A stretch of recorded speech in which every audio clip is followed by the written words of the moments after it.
የሀና ሀያት ሀናን እንዳገኘችው ነው የተቀበለቻት። የድሮ ትዝታዎችን እያስታወሰች አንድ በአንድ አሁንም ሀና እንዳለች ስለሆነ ሰው እንዴት አይቀየርም እያለች ሀናን በጣም አደነቀቻት። ሀናን በጣም የተደሰተችው ሀና እንደመጣችው ነው የራሷን አያት እየሳመቻት ማለት ነው። ጉልበቷን ሳመቻት። በጣም ደስ ያላት። እንደገና ደግሞ አቶ መስፍንም ሀናን እንዳገኛት ነው ልጅ እንኳን በሰላም መጣሽ ብሎ የተቀበላት እና ጭራሽ ወይዘሪት ሜላት ግን እስካሁን ሀና ልትቀበላት አልቻለችም። ሀና ልጅ አይደለችም እያለች ነው። ብቻ ምርመራ ውጤት ስመጣ ይታወቃል ሁሉ ነገር።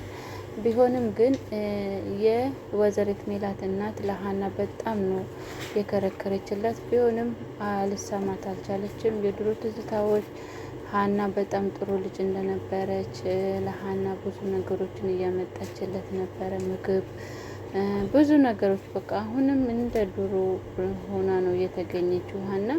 ለዛ ነው የወይዘሪት ሜላት እናት የሀና አያት ማለት ነው በጣም ሀናን ትወደው ነበር። ዛሬም ሀሴት አንቺ ነሽ እያለቻት ነው።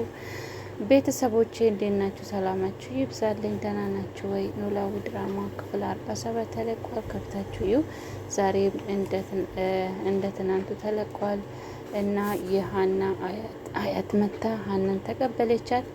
ሀናን በጣም ነው የተደሰተችው። ምክንያቱም ከዚህ ቤተሰብ ውስጥ ተቃራኒ የሆነችው ወይዘሪት ሜላት ብቻ ናት።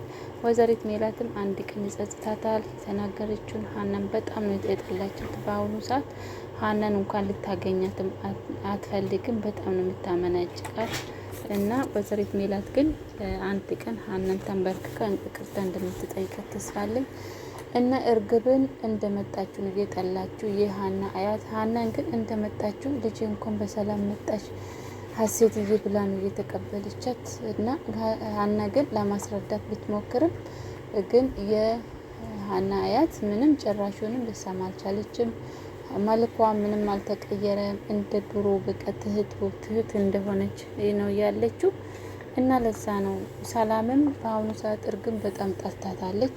ፈጣሪ ሆይ እች ልጅ እህትን አታድርገው እያለች ጸሎት እያደረገች ነው። ሀናን ግን በጣም ነው የምትወዳት በጣም እና ድሮም ሀናና ሰላም ይዋደዱ ነበረ ነው እያለችው ያለችው የሀና አያት እና ብቻ የሀና አያት ብዙ ነገሮችን እያስታወሰች ትገኛለች። ስለ ሀና ከዚህ በፊት ሀና ልጅ ሆና በትዝታ እየመጣችባት ነው ሀና እና ሀና እድለኛ ናት። አቶ መስፍንም ሀናን ነው እየተቀበላት እንደመጣ እና የሀና አያትም እንደመጣችው ነው ሀናን የተቀበለችው። እንደገና ከዚህ ቤት ማባረር ነው እያለች ነው ለእርግብ። ወይዘሪት ሜላት እስካሁን እንዴት ነው እዚህ ቤት ያስቀመጠቻት? እቺ ስርዓትም የላትም እና እንደዛ እያለች ነው። ግን ደግሞ እርግብ ልጄ ናት ብላ ግግም ብላለች። ምርመራ እስከሚመጣ ነው እንጂ እኔ አባራታለሁ ብላ ወስናለች ወይዘሪት ሜላት ሀና ግን መቼም ቢሆን አትባረርም። ምክንያቱም ውጤቱ እንኳን ብሰረቅ ሰላምና ምናሴ አቶ መስፍን እንደገና ደግሞ የወይዘሪት ሜላት እናት በጣም ነው የወደዷት ሀናን እና ሀናን ስለወደዷት በቃ ለዛ ነው መቼም ቢሆን ሀና ከዛ ቤት አትባረርም ብዬ አስባለሁ። ከዚህ በፊትም ቃል ገብታለታለች ሰላም ለሀና መቼም ቢሆን እህትነት እኔ አልክደውም። አንቺ ምርመራ እህታችንን ቢያሳይም ባላሳይም አንቺ መቼም ብትሆን እህታችን ነሽ እያለቻት ነው። ምናሴም እንደዛ። ስለዚህ ሀና በጣም እድለኛ ናት። ግን ደግሞ ሀና በጣም ተበሳጭታለች በአንድ በኩል። እሱ ምንድነው የአቶ ኖላዊ የአባቱ ሕክምና በጣም አበሳጭቶታል። ዶክተሩ ዛሬ ወይዘሪት ሜላትን ጠርቶታል ብቻዋን ማለት ነው ቢሮ እንድትመጣ። ባለፈውም ለሀና የአቶ ኖላዊ ምርመራ ሕክምና ብዙ ብር ያስፈልጋል። ከዚህ በፊት ትንሽ ብር ነበረ፣ አሁን ግን ብሩ በጣም ብዙ ነው ብሏል። እኔ እንጃ ግን ይሄ ነገር ጥያቄ ሆነብኝ። አሁን እንዴት ብር መጨመር ቻለ? እንዴት ነው ተስማምቶ ከባዩሽ ጋር ብር ለመብላት ሞክሮ ይሁን እንዴ? አሁን እርግብም በጣም እርግጠኛ ሆናለች። ይሄ ምርመራ ይፋ ይወጣል መቼም ቢሆን አንቺ ትወረጃለሽ እያለች ለሀና እያስፈራረቻት ነው። እና መቼም ባዩሽ ታደርጋለች ከዶክተር ጋር ተመካክራ ውጤቱን የምርመራ ውጤት ካሰረቀች ብዬ ነው ፈራው። እና እርግብ ግን ውሸት እንደሆነ ታውቃለች። ራሷን እየዋሸች እንደሆነ የሀናን ሂስትሪ ሁሉ እንደሰረቀች፣ ፎቶን እንደሰረቀች፣ መስቀል እንደሰረቀች ራሷን ታውቃለች። ግን ይሄ ሁሉ እያወቀች ለጥቅም እንደመጣች እያወቀች ግን ውጤቱ ሲመጣ አንቺ በቁምሽ ትሞቻለሽ እያለችኝ ሀና ብታስፈራራትም ሀና ግን በቃ በነፃነት ነው የመለሰችለት። እኔን ለመግደል ቀላል አይደለም እንደ ፎቶ መስረቅና እንደ መስቀል መስረቅ ነው ያለችው። እና ቤተሰቦቼ እንግዲህ እርግብ በፍሬደም እያስፈራረቻት ትገኛለች ሀናን። መቼም ቢሆን ሀና እኔ አልፈራሽም ከዚህ በፊትም ነግሬሻለሁ ብላለች። ምክንያቱም ሀና ጋር ያለ እውነት እርግጠኛ ስለሆነች ነው።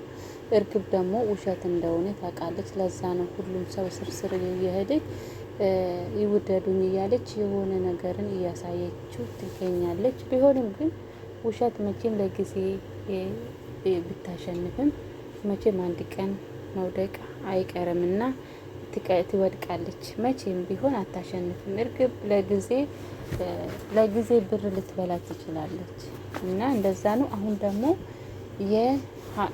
የሀና አያት መምጣቷ በጣም ጥሩ ነው። በጣም ጥሩ ነው። ምክንያቱም የድሮ ትዝታዎች አሏት እና ወይዘሪት ሜላት ግን ለአሁኑ ልትሰማት አልቻለችም። ግን በተደጋጋሚ እንደዚህ ምክር ከሰጠቻት ልትሰማት ትችላለች። እንደገና ምርመራ ውጤቱም ይመጣል። እንደዛ ነው ቤተሰቦች። አቶ መስፍንም ሀናን ወዶታል።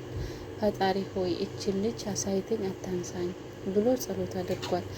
በጣም ነው በቃ ከዛ ቤተሰብ ውስጥ ያልተቀበሏት ሀናን ወይዘሪት ሜላት ናት። አሁኑ ሰዓት በጣም እያሰቃየቻት ትገኛለች ሀና ያው ታውቃላችሁ በፊት ልጄ ነሽ ብላ አቅፋ የምታስናና ሴት ዛሬው ላይ በቃ ጥላት ሆነችበት እና በጣም ነው የምታሰቃያት። እና ይሄ ምርመራ ብቻ ይምጣ እንጂ ከዚህ ቤት አባራታለሁ ብላ አቅዳለች።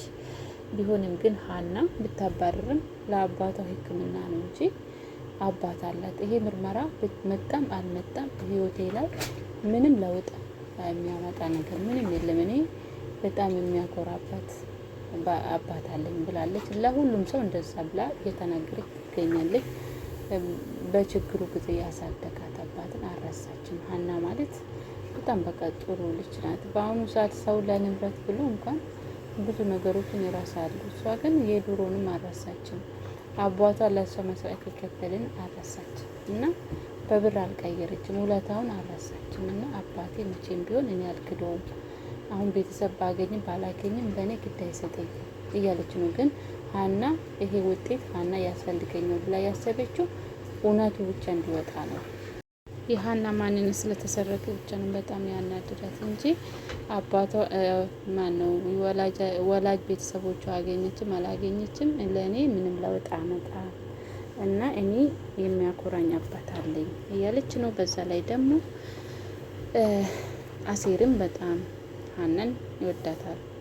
በአሁኑ ሰዓት ደግሞ ጥሩ ሁኔታ ላይ ነው ያሉት ማለት ነው። እህቴ ወንድሜ እየተባባሉ በጣም ደስ ይላል። ቤተሰቦች ደህና ሆኖ አመሰግናለሁ።